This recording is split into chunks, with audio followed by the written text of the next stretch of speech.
Welcome everybody. This is the Cap KickBack. I am your host, Ty Brownlow. And today, man, we have our very first show. But before we get into our first guest, let me just tell you what this show is all about. No Cap KickBack is all about the youth and young adults making the transition into being extraordinary, you know? So my first guest today, I've known for a while, and I can honestly say this is an extraordinary person. And the transitions this person's making are, man, I tell you, phenomenal.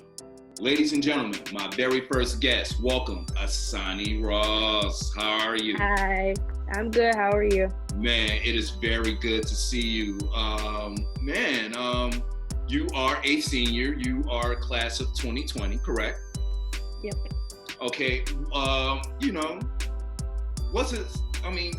take us through, your high school experience, from year 1 to year 4, like coming into high school your freshman year, like what were you like your freshman year? I was like more timid and like to myself, I guess, because like going into high school, I didn't know anyone there. So I was more like to myself and reserved. And then like I started to open up a little more.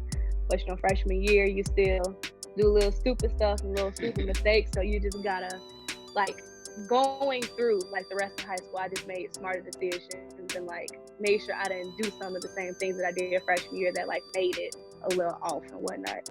Okay. So, I talk to youth all the time. I work in a high school.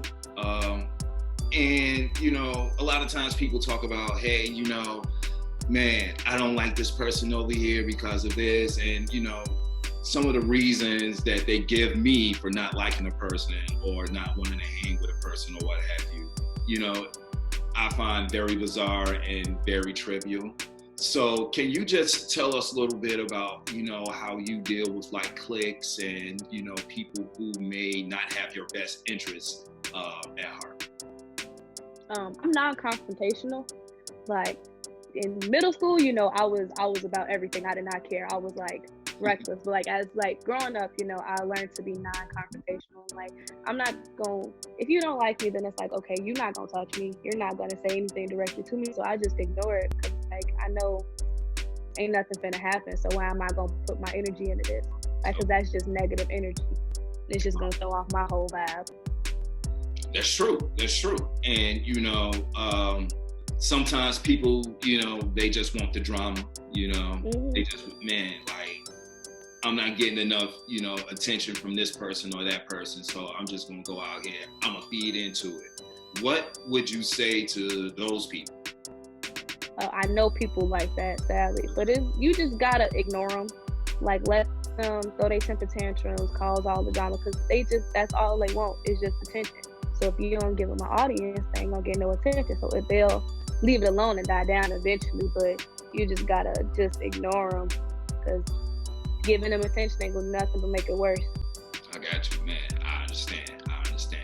So let's, transition. Let's get on from there. Let's get into the senior year. Now, coming into your senior year, okay, what were your plans coming into this year? I just want to hear because, man, like where we are now compared to where we were, take us through the beginning of the senior year up to right now. Coming in, I was just counting down the days to graduation. Like I did not care at all. I'm like, all right, we got 6 months until graduation. Like I was just trying to keep it going through there. And then like coming in, it was like weird because like at my school, because I go to a military school, so like we had a change in like leadership in our instructors. Like our favorite instructor left, and we had an instructor come in who he just did not know what was going on, and like I had to just deal with him because he was a mess. Okay. I was like, all right. How did that affect you though? Oh my God. You know how I got a mean mug? Like y'all used to tell me like, why are you so mad? I would just have that face 24/7. Like anytime he tried to talk to me, like say anything to me, I was just like, don't talk to me. Don't say a word to me because I'm not rocking with you. Okay. And it was just like that every single day. So you just really didn't care for his leadership? Mm-mm. Okay. And I mean, hey, that happens, And all right. And you dealt with it? here we are now. Like, I know coming into January, so take us through that point up to now. Like, how are you coming into like January? Okay, man, it's I got 3-4 months left. Then what? January, I was trying to make sure I did everything I needed to. So like, I want to say once January hit, that's when first semester ended. So like, was getting ready to wrap up. So I'm like, okay, I need to turn in this assignment. I need to go ahead, try to keep my grade up. I need to apply for this many scholarships, keep tabs on this many colleges where like my portals and stuff are. I was just focusing on like getting ready for graduation, like making sure that my grades and everything were good for semester one. Because I know if they were good for semester one, I'm not going to have as much stress going into semester two. Like, I'm gonna just need to keep up everything that I was doing before, and everything will be fine. And graduation would be a smooth little path up. So I was just making sure that I was doing everything I needed to do. Okay. So, you really hit on something right there. Man, you took care of business in semester one to make sure you was okay in semester two. What type of mindset do you think that takes? And why don't you think a lot of your peers have that mindset? You just gotta do what's best for you. And, you have to make sure that you're doing everything that you need to do. So when we transition out, you're not gonna have to worry about a lot of stuff. So like, with most colleges, they want your grades for your senior year. And like, if you fall off or you do something, they could take away, like if you got accepted, they could take away their invitation for you to go there. And so I know like with a lot of people in my school, they were just like, some of them were just real goofy and were like, well, I don't care. Cause like some of them, I guess they just thought they were just automatically, gonna go to college and like everything was gonna be fine and they can't take nothing back. But like, you can't, have that mindset because they could take their invitation back at any second. So you have to make sure that you're on top of your job and doing everything you need to be doing. All right, I hear that. Hey, and that takes us to where we are now. So for those who may not know, by you taking care of that business, where has that landed you now? Like, can you show everybody on the sweatshirt what college you will be in the fall? I will be going to the illustrious Spellman College. Yes. Okay. Yes. So look, take us through this process. So, man, you taking care of business, you handling these grades, you getting these scholarships, and I'll get into that in a second too, as far as scholarships. So what made it come down to you choosing Spellman? At the start of senior year, so like summer going into it, like I didn't really know where I wanted to go. I hadn't like really narrowed down a place. I just know I wanted to be like semi-far from home, so like I can, come into my own and have a fresh new start and whatnot. And then we had this program at my school and it was called like I Mentor and like Chicago Scholars. And so like they would every morning, like every Wednesday morning, we would go in and we would narrow down colleges and like, which college has your major and like, where you want to go, like location in terms of size and everything. And then one of my mentors was talking to me about it. She's like, they have a really good biology program. The sisterhood, like you can have those connections, like even when you graduate, it's small, it's private, it's all far enough away from home. So I was like, okay, I really like that. Like, so it narrowed it down to there. But that's what's up. So that made you, choose Spellman. Now let's talk about like, okay, I'm pretty sure they're gonna have the celebration and they're going to have a commencement for you in a couple of weeks, correct? Okay, so once that's done, what are your plans? Like, how do you mentally get ready to take on this new challenge? Because it's like, man, where you are right now, okay, you're in the comfort of home, I'm familiar with all this and this is cool, yeah, I know I can get up, go, get, my snacks and all that, but I know about you. I know we like to snack, but that's okay though. We ain't gonna tell those stories. So you have to go through this transition. You're going to be in a different place. What are your expectations going into college? Meet people mainly, like my shit, like going just to a that's thing I said I do since junior year.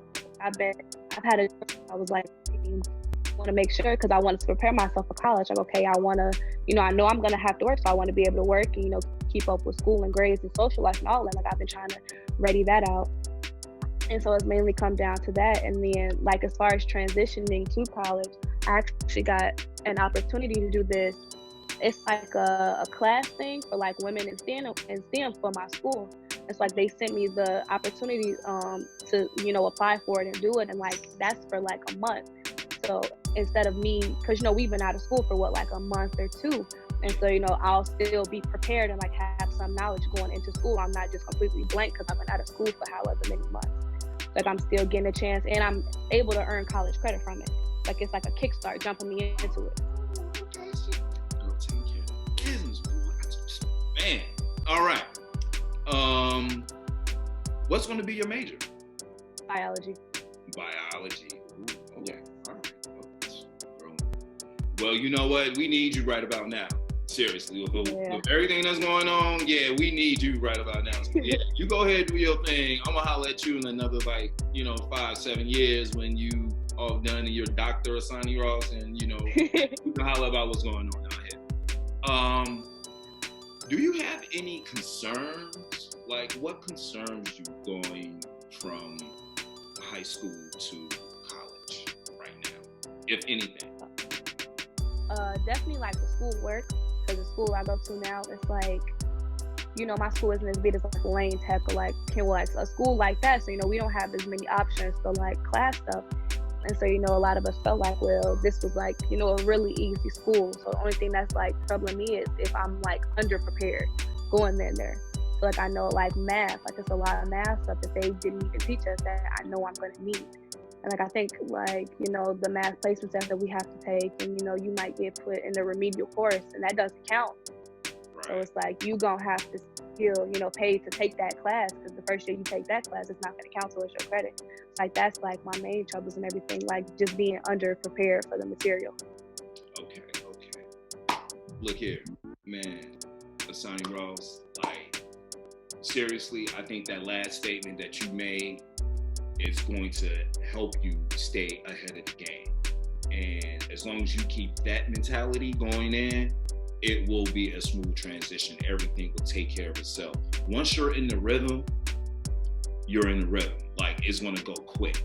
And I know, unlike high school, because high school is really about social. In college, it is about being social, but you're going into a specific program, being that of biology. Your circle's gonna go from here to here to here to like, hey, you know what? If you're not in this lab with me in these certain classes, I don't really have time for it. So that's what's going to prepare you for the next step. And man, I think that's what's up. So let's talk about Asani Ross. Like, all that, aside, I am very happy. I am extremely thrilled of all your accomplishments. Let's talk about Asani Ross. Let's talk about who is Asani Ross? What's a day in the life of Asani Ross? Take us through that. Now, since we're out of school, literally, the main thing I do is like, I wake up, I'll like shower, eat something, then I'll get ready and go to work, because I work in like an old folks home. It's like we have to still go in to make sure that they can get their food and everything. But literally, I go to work every single day. I'll come back home on my off days. I'll try to like wake up early to do all my homework, because like I work, so it's like I don't get to like sit down and do my homework. Like on my off days, I'll lay out every single last thing that I have to do, and I'll just work to do my work, and then still try to apply for scholarships and make sure that I'm up to date on everything for school. How's the scholarships going? Oh my God, it's so many. Like, you got to write so many different essays. Like, I just try to save all of them in like a Google Doc, and then I can recycle some of them or like change the wording up. So I try to just do that. But, like, I've been applying for scholarships so much, like, to try to, because that Spellman tuition ain't cheap. No, it's not. Cheap. No, it's not. That out-of-state tuition, boy. No, they don't play with that. It hits you. It hits you that room and board. Oh yeah. Trust me. You wait till you get that meal plan. Oh yeah. Oh man. Look, it's all a package, but trust me. I've always said that college is an investment. That's the first investment that you're really going to have. The second investment may be a house or a car or what have you. you know, but first real investment is going to be college. So, man, that's what's up. Now, you mentioned you work at a nursing home. How was that? It's fine. But how it was before quarantine was like, it was like a restaurant style thing, the department that I'm in. So it's like we would just take their order, bring them their food, and, you know, clean, and that's it. But since, you know, quarantine has happened, they have to stay in their rooms, and we have to just deliver all the food. So, like, that's really all we do. We go in, we make the food, and, you know, we deliver it to all the floors. And so that's pretty much all we do. Now, how has that changed you as a person, or what lessons have you learned in working in a nursing home?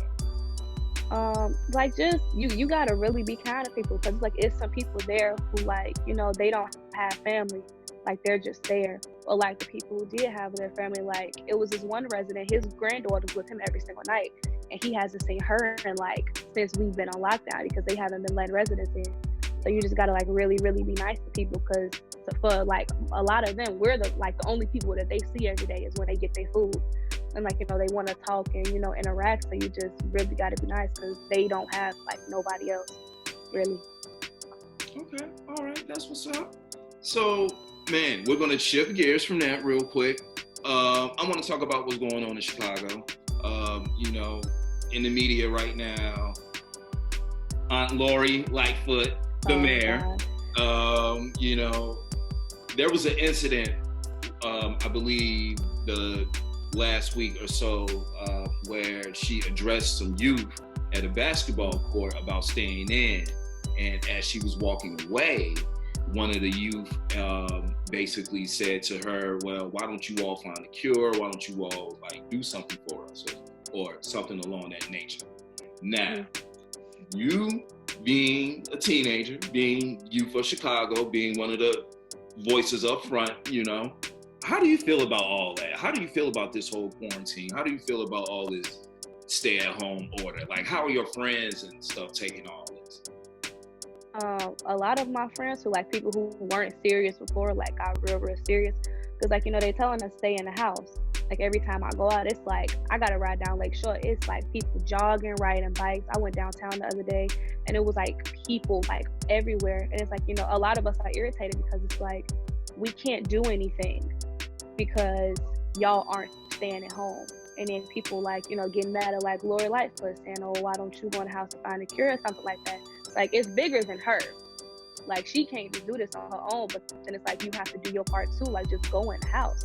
Because it's people, it wasn't never this many people out before they said quarantine. But then it was like, okay, we'll stay at home, and not everybody want to be outside. It's like, you just got to do your part. Just stay in the house. Because if you stay in the house, he won't keep extending the stay-at-home order. Like, I think we're extended until, like, June now in Chicago. Wow. Because people will not stay in the house. Like, I know, like, a week or two ago, somebody had, like, a house party with, like, 100 people. Yeah, right. I've seen that. What are you doing? I mean, that's the time we're living in. And, you know, I feel like also during this time, we also have to take into consideration certain things, Asani.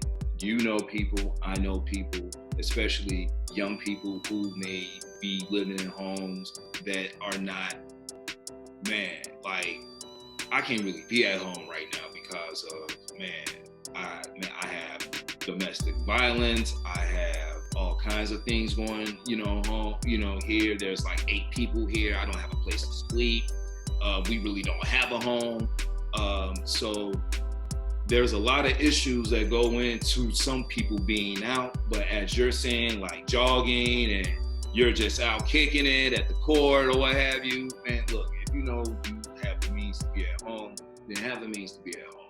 If you can't be at home, I understand. Then, you know, do what you got to do, but go somewhere safe. Okay, all right. So, man, we almost done here, man. Any shout outs? Anybody you want to say what's up to?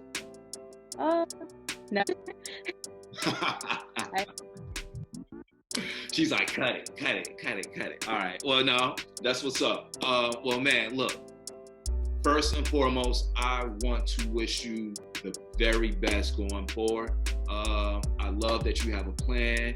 And I know this isn't the last time you're going to be here on the show. Trust me. Man, we would love to have you back, but seriously, man, the best to you going forward, and I look forward to hearing what good things, come your way this year at Spellman. And ladies, thank you. She's ready. She's ready, boys. Ready to go. All right. Asani Ross, thank you. Good day. Thank you. All right. So